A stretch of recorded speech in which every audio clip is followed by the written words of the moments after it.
मित्रांनो, अगदी सुरुवातीला जेव्हा साधारण 1.5 वर्षापूर्वी शिवसेनेमध्ये उभी फूट पडली आणि शिंदे गट वेगळा झाला, तेव्हा मला असं वाटलं होतं की शिंदे गट आणि एकनाथ शिंदे हे मोदी शहांसाठी काम करीत असावेत, मोदी शहांचे घरगडी बनून काम करत असावेत.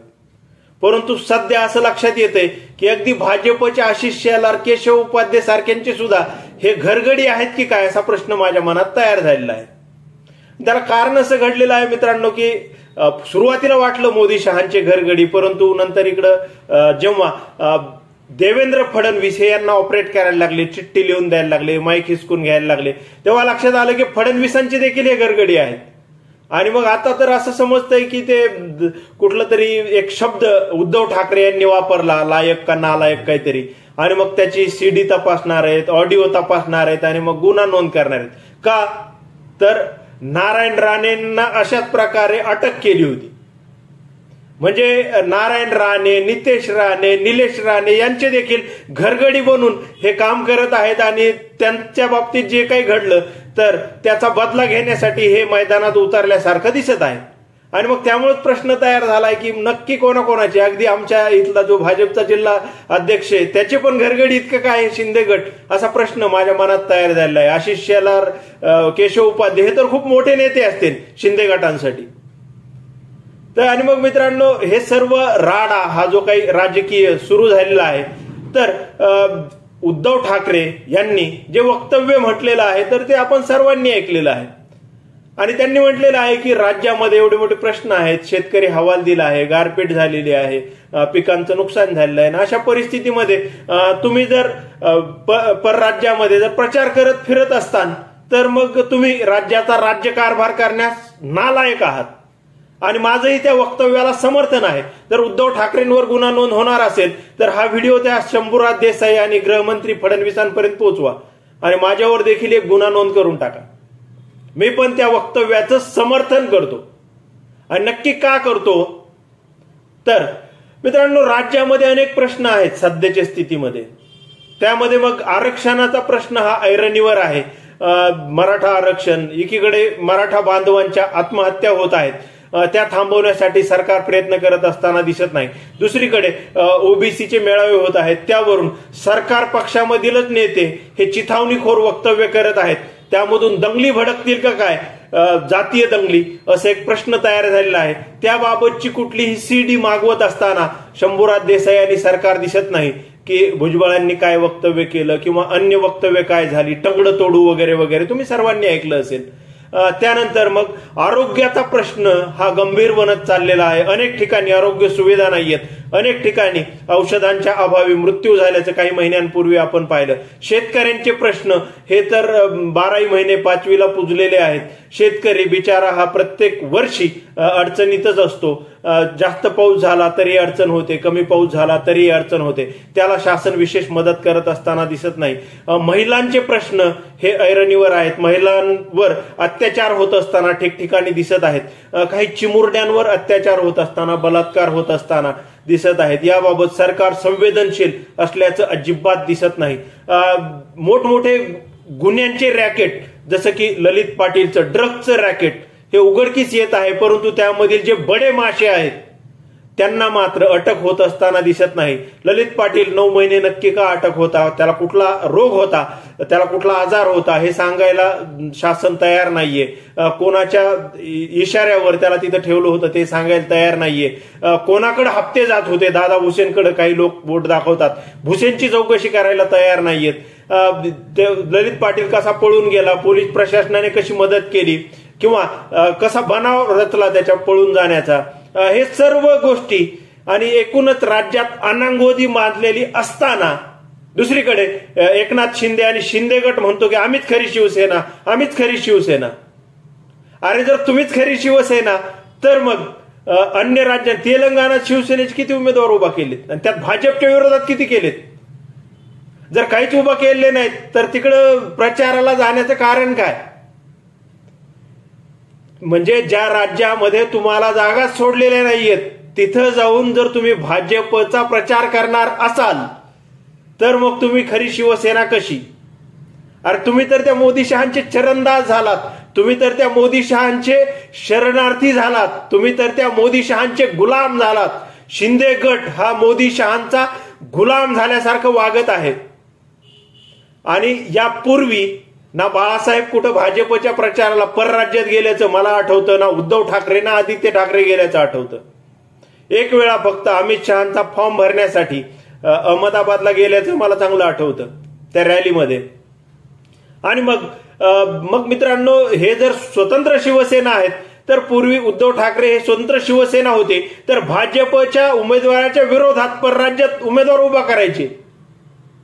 उत्तर प्रदेशमध्ये उमेदवार उभा केले होते, बिहारमध्ये उमेदवार उभा केले होते, गुजरातमध्ये उमेदवार उभा केले होते, गोव्यात उमेदवार उभा केले होते. अनेक ठिकाणी उद्धव ठाकरेंनी शिवसेनेकडून भाजपच्या विरोधात जागा सोडत नाहीयेत म्हणून उमेदवार उभा केल्याचं आपण सर्वांनी पाहिलेलं आहे. मग शिंदेमध्ये तेवढी धमक आहे का की तिकडे जाऊन उमेदवार उभा करावेत, आम्हाला जागा द्या नसता आम्ही उमेदवार उभा करतो? अजिबात धमक नाहीये. हे सर्व गुलाम, पूर्वी गुलाम हे विकत खरेदी विक्री व्हायची, तशा पद्धतीची खरेदी विक्री झाली का काय, की तुझा घोटाळा बाहेर काढतो नसता तू गुलाम बनून राहा, मग तुझे एवढे करोड अटॅच केलेले सुटले नसता मग तुला ईडीने जेलमध्ये घालतो. म्हणजे असं काही डिलिंग पडद्याच्या मागे चालतंय का काय, असं मला वाटतं. आणि मग हे गुलामासारखं वागत आहेत, महाराष्ट्रामधील जनतेला वाऱ्यावर सोडत आहेत. आणि मग वाऱ्यावर सोडत असताना राज्यकारभार नक्की कसा करत आहेत? गुन्हा नोंद करायचा आहे तर करीनात का? उद्धव ठाकरेंवर करा किंवा अन्य कोणावर करा, माझ्यावर का करीनात? परंतु जेव्हा प्रकाश सुर्वे म्हणला की हात पाय तोडून या, टेबल जामीन तयार ठेवतो, तेव्हा प्रकाश सुर्वेवर नेमका कोणता गुन्हा दाखल केला होता? जेव्हा अब्दुल सत्तार, सुप्रिया सुलेंविषयी त्यांनी आक्षेपार्ह वक्तव्य केलं आणि एकदा नाही 7, 8, 9 वेळा केलं, तेव्हा अब्दुल सत्तारवर नेमका कोणता गुन्हा दाखल केला होता? जेव्हा तो गुलाब पाटील, सुषमा अंधारेंविषयी आक्षेपार्ह वक्तव्य केलं होतं, तेव्हा गुलाब पाटीलवर नेमका कोणता गुन्हा नोंद केला होता? जेव्हा तो सदा सरवणकर तिकडे हवेत गोळीबार केला होता, तेव्हा त्यावेळी देखील त्याच्यावर गुन्हा नोंद करत नव्हते, परंतु जेव्हा पोलीस स्टेशनमध्ये ठिय्या आंदोलन केलं तेव्हा अतिशय साधे कलम लावून त्याच्यावरती गुन्हा नोंद केल्याचं आपण सर्वांनी पाहिलेलं आहे. आणि मग हा नरेश मस्के, तो नित्या राणे, तो निल्या राणे आणि ते त्याचा बाप आणि अन्य भाजपतले हे चेले चपाटे जे सत्तेचा माज आहे ज्यांना, तर हे उद्धव ठाकरे, आदित्य ठाकरे यांच्याविषयी कसली भाषा वापरतात हे ह्या शिंदेंना दिसत नाहीये का? त्यावेळी ह्यांच्या कानामध्ये नक्की काय गेलेलं असतं? बोळे वगैरे घातलेले असतात का? गृह विभाग झोपलेला असतो का त्यावेळेस? जर कायदा वापरायचा असेल तर तो सर्वांना समान वापरला गेला पाहिजे आणि राज्यामधली कायदा आणि सुव्यवस्था टिकून राहण्यासाठी तो वापरला गेला पाहिजे. आणि मला असं वाटतं की उद्धव ठाकरेंनी नालायक हा शब्द अतिशय सौम्यपणे वापरलेला आहे. मी तर अतिशय सर्वसामान्य माणूस आहे, मी अनेक लोकांसोबत बोललेलो आहे आणि 100 पैकी जवळपास 98 लोकांना नालायक या शब्दात अजिबात वावगं वाटलेलं नाही. अनेक लोक कॅमेऱ्यासमोर येऊन बोलायला घाबरतात, बिचारे सर्वसामान्य आहेत, त्यामुळं ते उघडपणे बोलू शकत नाहीत, परंतु त्यांची भावना मी मात्र तुमच्या समोर येऊन मांडत आहे. मी कालपासून विचार करत होतो की समर्थन करायचं, मधली भूमिका घ्यायची का मग याचा विरोध करायचा. जेव्हा मी जनतेला बोललो आणि जनतेचा रेटा दिसला की नाही नालायक हेच योग्य आहे, तेव्हा मी समर्थन करायला इथं येऊन हा व्हिडिओ बनवत आहे. आणि मग असं जर सर्व असेल आणि तुम्ही जर घरगड्यासारखे भाजपच्या इशाऱ्यावर काम करणार असाल, पूर्वी मोदी शहाच्या इशाऱ्यावर दिल्लीला ये म्हणलं की यायचं, अरे तुम्ही साधं मंत्रिमंडळाचा विस्तार करू शकत नाही, तुम्ही साधं तुमचे जे मेळावे आहेत त्याच्या तारखा व्यवस्थित करू शकत नाही, तुम्ही कुठलाच निर्णय घेऊ शकत नाहीत, तुम्ही फक्त आणि फक्त घरगडी आहात, ही तुमची लायकी आहे. आणि मी एका व्हिडिओमध्ये सांगितलं की लोकशाहीमध्ये बहुमताला महत्व असतं. 106 आमदार ज्याचे आहेत त्या पक्षाचा म्हणजे सर्वात जास्त आमदार हे भाजपकडे आहेत. आणि मग लायकी कोणाची आहे मुख्यमंत्री होण्याची? तर भाजप पक्षाची. शिंदे गटाकडे 40च आमदार आहेत, मग शिंदे गटाची मुख्यमंत्री व्हायची लायकीच नाहीये. मग त्यामुळे नालायक, लायकी नाहीये म्हणजे नालायक. आणि मग असं सर्व असताना राज्यामध्ये सर्व अनागोंदी माजलेली असताना राज्यातल्या कुठल्याही प्रश्नावर हे उत्तर देत असताना दिसत नाहीत. महाराष्ट्रातले उद्योग हे पळवले जात आहेत. महाराष्ट्रात मुंबईचं जे महत्व आहे ते मागील कित्येक वर्षापासून सुनियोजितपणे कमी करण्याचा डाव हा केंद्र सरकार आणि भाजप करीत आहे. आणि हे नंदीबैल बनवून माना गुबुगुबू करत आहेत. जे क्रिकेटचा वर्ल्ड कप हा मुंबईमध्ये किंवा कोलकात्यामध्ये अंतिम सामना होत असतो, वर्षानुवर्ष होत असतो, तर तो एका हट्टी माणसाच्या हट्टापायी, अहंकारी माणसाच्या हट्टापायी अहमदाबादला नेला आणि आपण वर्ल्ड कप गमावला. ही जनतेची भावना आहे. तुम्ही स्टेडियम मोठं बनवाल, परंतु जी स्पोर्ट्समनशिप असते किंवा जी प्रेक्षकांचं जे काही योगदान असतं तिथं चेअरअप करण्याचं, तर ते तुम्ही नक्की कुठून आणाल? जे वातावरण असतं. आणि हे सर्व डावामध्ये हे सर्वजण घरगडी बनत आहेत. आणि त्यामुळं मी सुरुवातीला म्हणालो की फक्त हे मोदी शहांचे घरगडी नव्हे, तर अगदी नंतर फडणवीसांचे, नंतर आता राणे आणि राणेच्या दोन्ही पोरांचे, आणि नंतर मग आशिष शेलार, केशव उपाध्ये आणि आमच्या जिल्ह्याच्या जिल्हा प्रमुखाचे देखील घरगडी असल्यासारखे हे सध्या काम करत आहेत. नंदीबैल असल्यासारखे गुबुगुबू करत आहेत. हे चरणदास आहेत, हे गुलाम आहेत, हे शरणार्थी आहेत.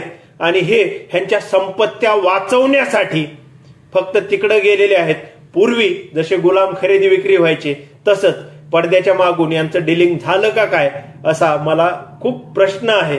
आणि मग पुन्हा एकदा हा व्हिडिओ संपवण्याआधी उद्धव ठाकरे यांनी जे वक्तव्य केलेलं आहे ते त्यांनी जनतेच्या कळवळ्यापोटी केलेलं आहे, शेतकऱ्यांच्या हाल अपेष्टांपोटी केलेलं आहे. आणि मग जर अशा परिस्थितीत जर त्या वक्तव्यासाठी शिंदे गट आणि हे सरकार जर उद्धव ठाकरे यांच्यावर कारवाई करणार असेल, तर मग शिंदे गटाचा तो पुन्हा एकदा आत्मघात ठरेल.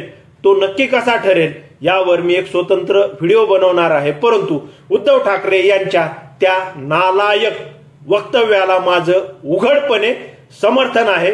होय होय, नालायकच. मित्रांनो, माझ्या या विश्लेषणाविषयी तुम्हाला नक्की काय वाटतं कमेंट करून नक्की सांगा. आजच्या पुरतं एवढंच, थांबतो. धन्यवाद.